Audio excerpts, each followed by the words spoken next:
Monsieur le ministre des Affaires étrangères et de la coopération internationale, Mesdames et Messieurs les ministres, chefs de mission diplomatique, chers amis,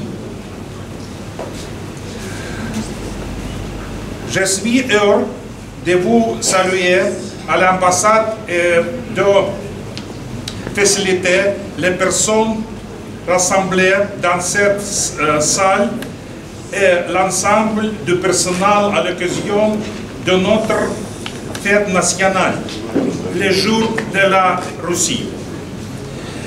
Nous sommes fiers de l'histoire de notre patrie. Ces valeurs morales et ces traditions ont été renforcées à cœur de l'histoire millénaire de la Russie. À tout moment, son peuple multinational a été uni par le sens du patriotisme. Aujourd'hui, nous sommes particulièrement conscients de l'importance pour notre patrie et pour notre société d'être unis et de défendre le rôle qu'elle mérite dans le monde. Les élites occidentales continuent de parler de leur exclusivité, de semer la haine et la russophobie et de détruire les valeurs familiales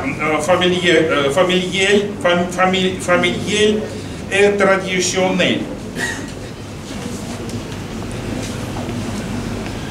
Leur objectif et de continuer et dicter et à imposer les volontés et leurs règles à tous les peuples du monde.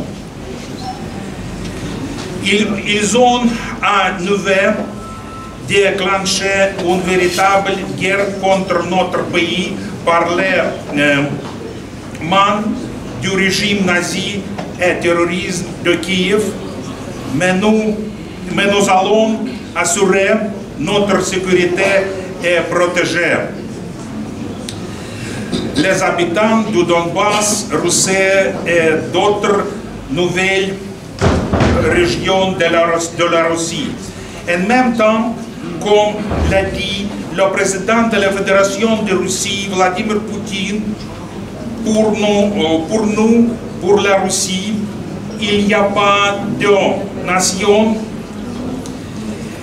inamicale, hostile, ni à l'Ouest, ni à l'Est. Comme la grande majorité des habitants de la planète, nous voulons un avenir paisible, libre et stable. Il est encourageant de constater que les relations russo-maliennes ne sont pas soumises aux fluctuations de la situation internationale.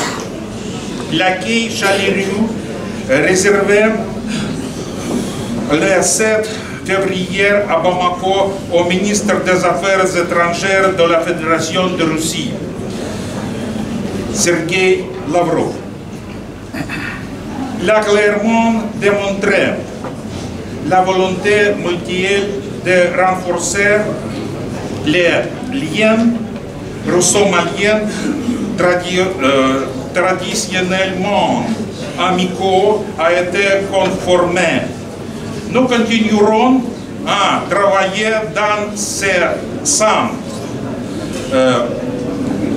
L'Occident ne parviendra pas à nous opposer au peuple frère malien. Vive la Russie, vive le Mali, vive l'amitié Russie-Mali.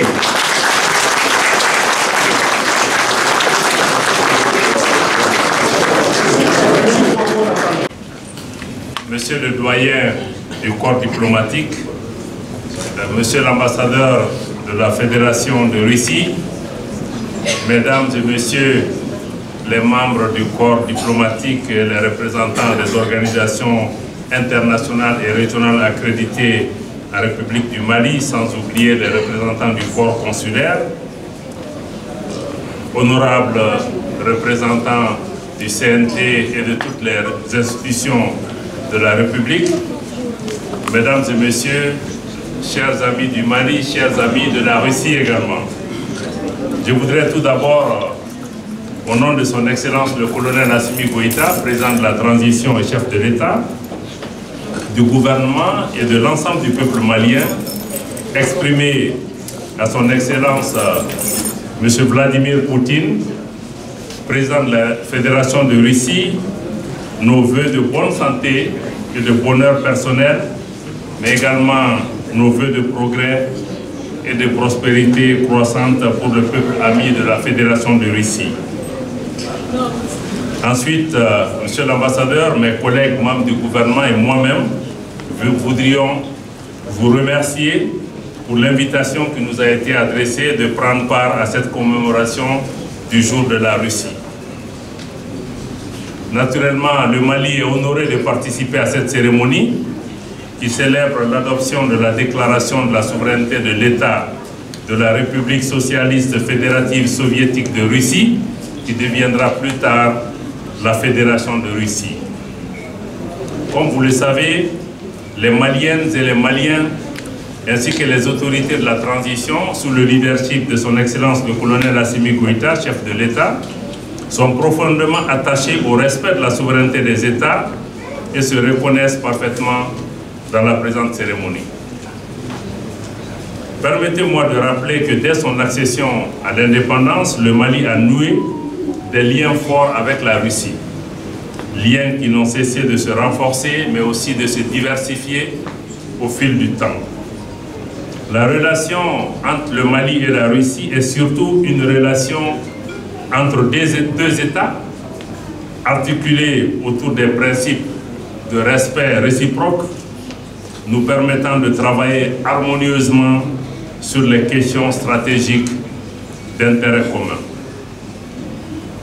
Nos excellentes relations politiques bilatérales se traduisent en outre par une convergence de vues sur un grand nombre de questions internationales traitées dans les forats internationaux comme les Nations Unies, où nos États regardent dans la même direction lorsqu'il s'agit du respect des normes et des standards internationaux, au premier rang desquels la Charte des Nations Unies, comme l'illustre l'adhésion du Mali au groupe des amis de la Charte, afin de défendre les principes d'égalité des États, entre autres valeurs primordiales, mais aussi notre volonté commune d'œuvrer pour l'avènement d'un monde équilibré, juste, un monde multipolaire où la contribution de l'ensemble des pays, des civilisations, des religions seront également respectées, prises en compte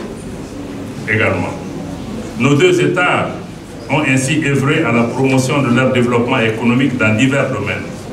L'éducation, l'industrie minière, la défense, l'agriculture, la santé, les transports et beaucoup d'autres domaines. Ainsi, nous avons su bâtir des relations de coopération basées sur la solidarité et la compréhension mutuelle. Dans le même sens, au plan multilatéral, le Mali et la Russie ont une convergence de vues sur les grandes questions de politique internationale, notamment la paix et la sécurité au Sahel, ainsi que la lutte contre le terrorisme. La relation russo-malienne se traduit également par un partenariat stratégique en matière de défense et de sécurité, comme en témoignent les nombreuses acquisitions sous la transition de matériel et d'outils de défense et de formation de nos militaires aux techniques de combat, fondées sur le respect des droits de l'homme et également du respect du droit international humanitaire. Comme nous l'avons dit, le Mali ne souhaite pas l'instrumentalisation ni la politisation de la question des droits de l'homme, qui ne constitue l'apanage d'aucun pays, d'aucune civilisation. Donc il s'agit d'un bien commun que nous devons aborder avec beaucoup d'humilité, en se disant que chacun apprend, chacun a sa spécificité, et qu'ensemble nous devons œuvrer à promouvoir le respect de la vie et de la dignité humaine, parce que toutes les vies humaines se valent. Aujourd'hui, il est étonnant que certains pays qui ont pratiqué l'esclavage ou la colonisation soient aujourd'hui ceux qui donnent des leçons aux autres pays en matière des droits de l'homme. Que monsieur l'ambassadeur, dans ton pays, la Palestine, où les populations sont massacrées quotidiennement, que d'autres préfèrent regarder ailleurs. Et quand il y a des événements au Mali, certains prétendent aimer les Maliens, ou le Mali plus que les Maliens eux-mêmes. Je pense que ce sont ces politiques de 2 poids 2 mesures que nous cherchons à dénoncer, en se disant qu'une vie humaine, où qu'elle soit, en Ukraine, au Sahel, en Palestine ou en Amérique latine, il s'agit d'une vie humaine. Chaque vie humaine perdue est un drame pour l'humanité.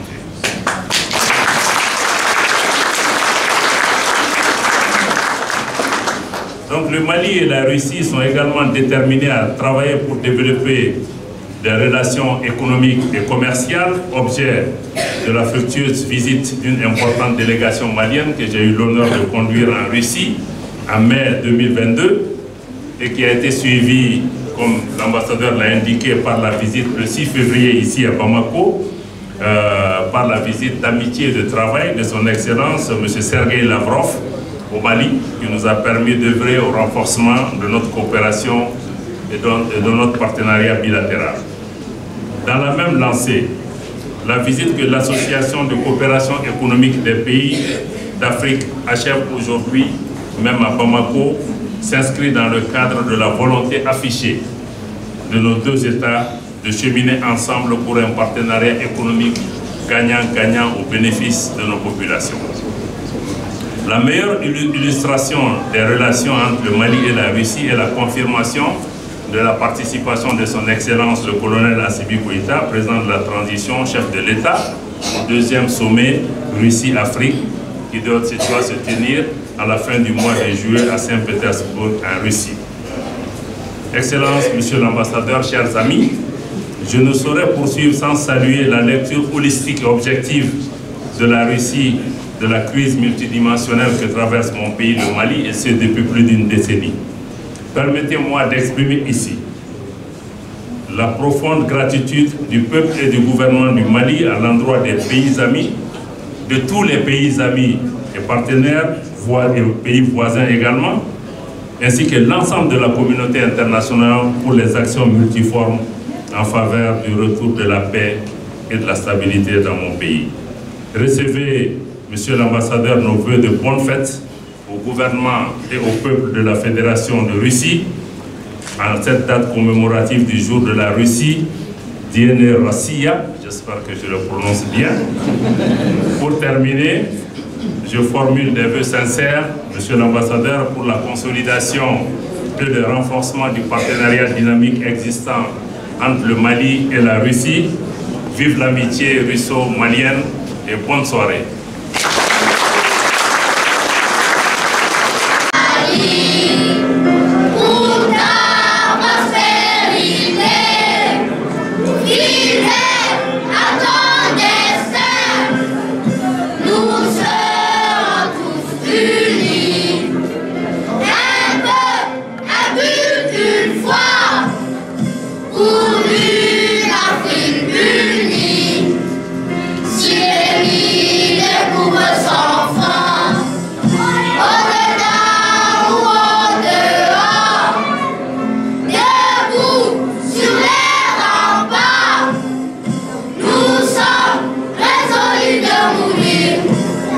Pour l'Afrique et pour toi.